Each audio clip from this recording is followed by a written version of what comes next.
Imagina o seguinte cenário macabro. Alguém faz um empréstimo para comprar semente para colheita, mas uma seca destrói tudo. Essa pessoa não consegue pagar a dívida. O clássico calote involuntário, né? Exato. Então, o credor não vai até a fazenda recolher algumas ferramentas ou um pedaço de terra. O credor vai até a praça pública e, amparado pela lei, exige que o corpo do devedor seja literalmente cortado em pedaços e dividido. Nossa. Quem pegasse um pedaço maior ou menor, não sofreria nenhuma punição. Parece muito o enredo de um filme de terror super pesado, não é? Sem dúvida. E o que é fascinante aqui é que o mais assustador não é ser uma lenda urbana. Essa era a realidade institucionalizada no direito romano primitivo. Era a lei das 12 tábuas. O devedor, ele pagava com o próprio corpo. Caramba! E é exatamente para entender como a humanidade saiu dessa carnificina literal e chegou ao sistema que temos hoje que damos início a esta imersão. Sejam muito bem-vindos, esta é a Monitoria de Direito Civil 2. Com certeza, um mergulho necessário. E eu preciso dizer que o material incrível que serve de mapa para a nossa conversa de hoje foi desenvolvido pelo monitor Frederico Vieira. E, claro, todos os créditos acadêmicos e a fundamentação teórica desta análise vão para a professora doutora Fabiana Maria Martins Gomes de Castro. Um material de primeiríssima linha, diga-se de passagem. Pois é, o nosso foco aqui, nesse clima de conversa de café jurídico na FDF, lá no Brejo, é destrinchar esse conteúdo. A gente quer entender não só como a matéria cai nas provas, mas por que o direito das obrigações é a verdadeira engrenagem que faz a sociedade girar. E essa engrenagem é fascinante, porque ela está em absolutamente tudo, sabe? Desde a compra de um simples pão na padaria até um contrato internacional de bilhões. O material da monitoria nos propõe justamente essa reflexão inicial. De como o conceito de obrigação mudou, certo? Isso mesmo. O que é fascinante aqui é o contraste das visões doutrinárias. De um lado, a gente tem a visão clássica do Clovis Bevilacqua, que focava muito na restrição transitória. Era sobre o peso da prestação. É como se fosse uma algema invisível, né? Onde alguém é forçado a dar ou fazer algo. Exato. Mas a professora Fabiana nos conduz para uma visão mais contemporânea, trazendo Orlando Gomes e Maria Helena Diniz. O foco mudou totalmente para a função social e a patrimonialidade. É a satisfação do interesse. Ou seja, as obrigações são o verdadeiro substrato, a base de todas as ciências sociais e econômicas. Mas espera aí, voltando àquele cenário de terror do início, a gente precisa entender o mecanismo dessa evolução. Sim. Porque para entender essa importância do patrimônio hoje, como a Diniz pontuou, a gente tem que olhar lá para trás. O direito romano operava sobre a figura do nexon. Nexon. Não existia uma separação jurídica entre o que a pessoa tinha e o que a pessoa era. O corpo era a garantia. Se o sujeito não pagasse, o credor usava a actio per manus in ejectionem. Que nome, hein? Significa a execução literal do corpo, certo? Exatamente. A ação de colocar as mãos sobre. O devedor inadimplente, confesso ou condenado, tinha um prazo de tolerância de 30 dias. Depois disso, a tolerância acabava. Ok, vamos desempacotar isso. O roteiro traz uns detalhes bem gráficos dessa lei das 12 tábuas. O devedor era amarrado, com cadeias pesadas, né? Sim, correntes de até 15 libras. E se não pagasse o resgate em 60 dias de prisão, no terceiro dia de feira, ele podia ser esquartejado e dividido entre os credores. Ou então vendido como escravo além do rio Tibre. Que loucura! Era um terror pedagógico mesmo. O medo da morte forçava o cumprimento da promessa. Mas como a humanidade saiu dessa execução literal da carne para a execução do bolso? A grande virada de chave aconteceu em 326 a.C. Foi com a Lex Poetelia Papiria. Esse é um marco civilizatório enorme. Gigante.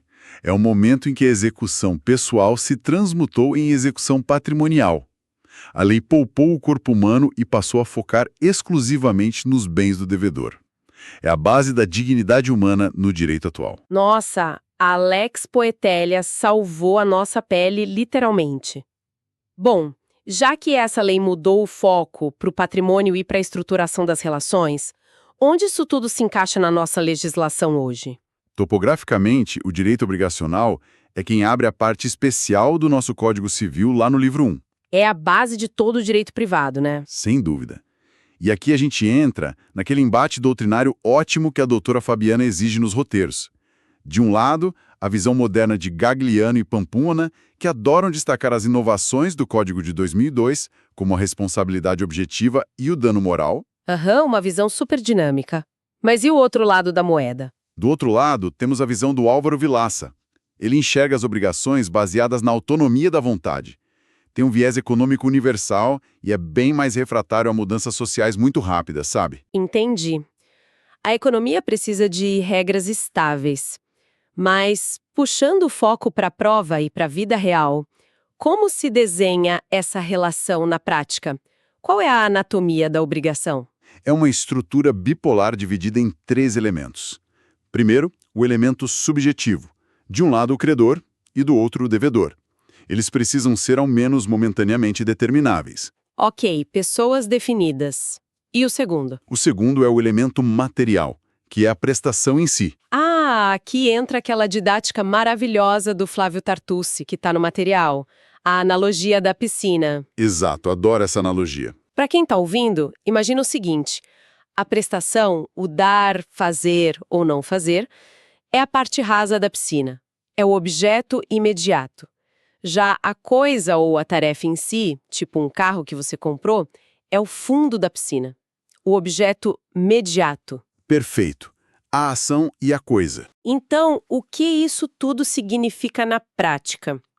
Como o sujeito e o objeto se conectam juridicamente? Porque falta uma cola aí, não falta? Falta. E é aí que entra o elemento espiritual, que é um grande ponto de atenção da professora Fabiana. Ela destaca muito a teoria dualista alemã para as provas. Os alemães sempre complicando, ou melhor, organizando tudo. Como funciona isso? Eles pegaram a obrigação e dividiram em 2 componentes. O Schuld, que é o débito, o dever interno e moral de prestar. E o Haftung, que é a responsabilidade. É a autorização coercitiva do Estado para o credor atacar o patrimônio do devedor. Peraí. Então, se eu assino um contrato de internet, o meu dever de pagar a mensalidade é o Schuld, a dívida moral. Isso. E se eu não pagar, a empresa não pode invadir minha casa, mas ela tem o Haftung, ela pode acionar o Estado para bloquear minha conta no banco. Exatamente isso. O Haftung é a materialização moderna daquela lex post fotelia papiria. É o poder de ir atrás dos bens, não do corpo. Entendido o vínculo clássico. Mas, aqui é que a coisa fica realmente interessante no roteiro.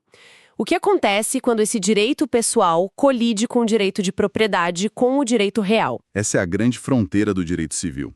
A diferença clássica é simples. Direitos pessoais são esse vínculo entre 2 sujeitos que a gente acabou de ver. Direitos reais são o poder direto da pessoa sobre a coisa. É uma relação de domínio. Só que no dia a dia, a vida não vem em caixinhas separadas.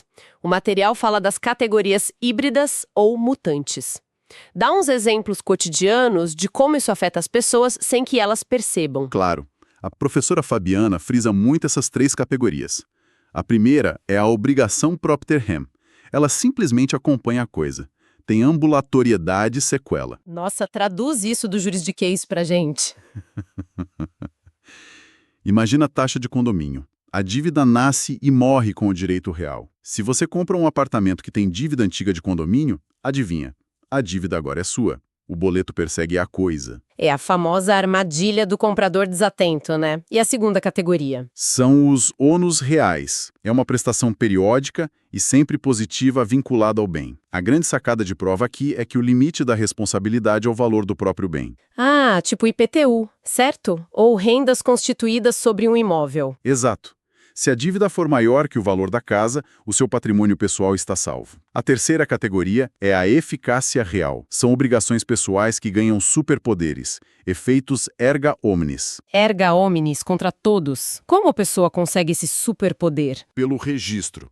Pensa num contrato de locação com cláusula de vigência que você vai lá e registra no cartório de imóveis. Se o dono vender a casa, o novo dono não pode expulsar o inquilino. O contrato pessoal ganhou força contra terceiros. Nossa, muito prático isso.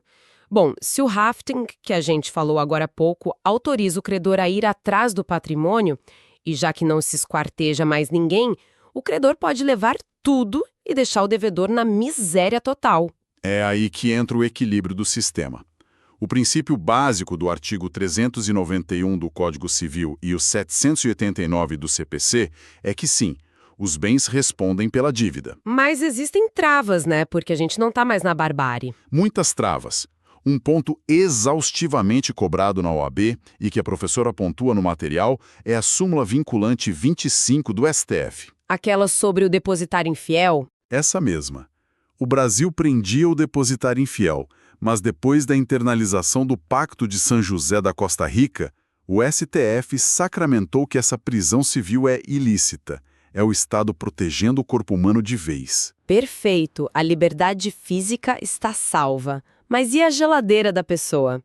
Porque o roteiro aborda uma teoria lindíssima do ministro Edson Fachin, que a doutora Fabiana cobra bastante, sobre o patrimônio mínimo. Essa teoria é o escudo do ser humano moderno. O ministro Fachin conectou o artigo 833 do CPC, que trata dos bens impenhoráveis, com a Declaração Universal dos Direitos Humanos. Então o Estado garante a cobrança, claro, mas ele protege a dignidade básica. Com certeza. O devedor não vai perder as roupas do corpo, os móveis essenciais da casa, o salário ou a pequena propriedade rural familiar. O sistema não pode reduzir o devedor à indigência para pagar um credor comercial. Faz todo sentido. Só para a gente sistematizar isso para quem está anotando, dá um resumo das armas de cada lado na vida real. Qual é a espada do credor e o escudo do devedor? A espada do credor são as medidas para buscar o patrimônio. A notificação, a interpelação, o protesto no cartório que mancha o nome e as ações de busca e apreensão. E o escudo do devedor? O principal escudo é a quitação, o famoso recibo. Como dizem, quem paga mal paga duas vezes. Mas ele também pode se defender, alegando prescrição da dívida, usando a consignação em pagamento se o credor se recusar a receber e os embargos à execução. Sensacional. Bom, chegamos àquele momento especial exigido no roteiro, focado na galera da geração Z que precisa memorizar o principal de forma rápida e direta. É o momento dica do Fred. Vamos lá. Fechando a conta em 4 pontos. 1. A obrigação saiu do sangue lá em Roma e foi para o bolso com a Lex Potelia Papiria. 2. A obrigação tem 3 partes. O subjetivo, quem deve e quem cobra. O objetivo, lembrem da piscina do Tartucci. E o abstrato, a dupla dinâmica alemã, Schuld e Haften. Exato. 3. Se envolver com domínio é propter rem. O boleto persegue a coisa. E 4. Ninguém perde o mínimo existencial para pagar dívida. Lembrem do Fachin e do artigo 833 do CPC. Perfeito, resumão de ouro. E se me permite, se conectarmos isso tudo ao cenário maior, eu queria deixar um questionamento para a reflexão da nossa audiência. Manda bala, adoro essas provocações no final. Se a execução patrimonial de hoje garante o patrimônio mínimo físico, tipo móveis e roupas, o que será considerado impenhorável numa economia totalmente digital e virtual do futuro? Caramba. Será que a dignidade humana precisará de uma nova Lex Poetelia Papiria digital para proteger identidades virtuais e carteiras de criptoativos? Fica a reflexão para os futuros juristas. Olha, minha cabeça explodiu com essa agora. Excelente ponto. Quero agradecer demais a todo mundo que nos acompanhou hoje. Reforçamos que o material da professora Fabiana e a monitoria de Fred Vieira são a verdadeira bússola para aprovação. Com certeza, não tem como errar seguindo esse roteiro. É isso aí, pessoal. O direito civil não é só lei no papel, é a vida acontecendo. Um grande abraço, bons estudos e até a próxima imersão.